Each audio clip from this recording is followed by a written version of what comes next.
When you think of a highway, what's the first thing that comes to mind? For most people, a wide road with lots of cars on it. There are a lot of different types of roads, but I feel like what they all have in common is the use of cars, which is what makes a highway where vehicles are banned so interesting. So today I'm going to tell you about that highway and why it exists. Before I get the video started though, I just wanted to really quickly ask if you would consider subscribing to the channel. Pretty much everybody watching these videos are not subscribed and just found the channel recently. If a lot of the people saw this and subscribed because I asked them, it would change everything for me. And since I'm going for the crazy goal of 100,000 subscribers by the end of the year, because why not, I could use some help. So thank you, I really do appreciate it. So today we're going to be talking about the iconic Mackinac Island, and specifically M185, the state highway that loops around the island. So most people know Mackinac Island has no cars and operates with horses and bikes. It's a popular tourist destination for this reason. It brings you back to the 1800s and gives you a feel of life before automobiles ran America. And I'll be talking about why Mackinac Island is the way that it is, but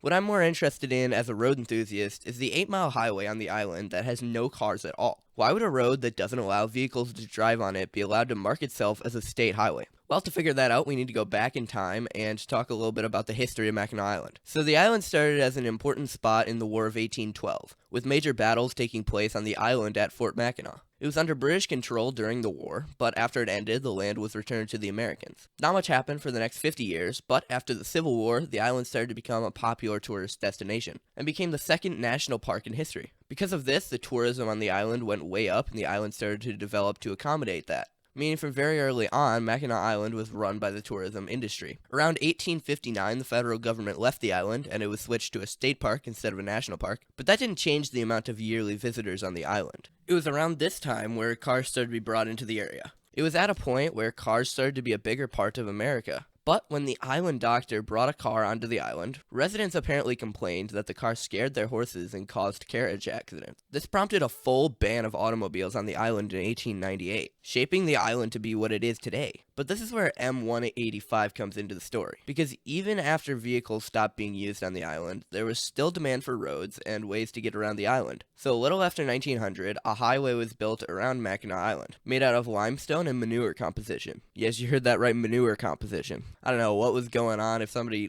knows what was going on there, please comment down below. This showed that the island wasn't necessarily going all the way with their building, because they really just couldn't afford it. Even though Mackinac Island had a large tourism industry, it wasn't doing amazing financially and couldn't go all out on the road. And even the upkeep of this half limestone, half feces road must have been too hard for the island, because in 1933, they requested that the road be upkept by the state of Michigan, because they couldn't cover the maintenance costs. The state wasn't thrilled about having to deal with a horse road on an island in Lake Huron, but finally they were convinced to add the road to their state highway system. So now it's 1933, and they have a state highway made out of limestone and manure, and it wasn't very easy to upkeep either. After all, later on they had to repave it to asphalt, and getting equipment on the island was very difficult and incredibly expensive. Still, the road is very expensive to keep in shape, but Mackinac Island is a lot more popular, so the costs are a little more worth it. Nowadays, the highway is actually really cool. It looks like a normal state highway, only a lot thinner. White lines on either side, and a center line was painted on in 1976. It's actually really cool, and holds its own when compared to other roads around the state. But it does raise a few questions, like what are states allowed to make state highways? This is something I've thought about a lot, because looking into it, I don't see anything saying it even has to be paved or a certain width. If Michigan wanted to, they can make a dirt path a state highway, which I think would be really funny. But legitimately, it's not a bad idea to make trails in state parks considered state highways. And if Michigan wanted to, they could really just start making whatever they want a state highway. I don't really see what's stopping them.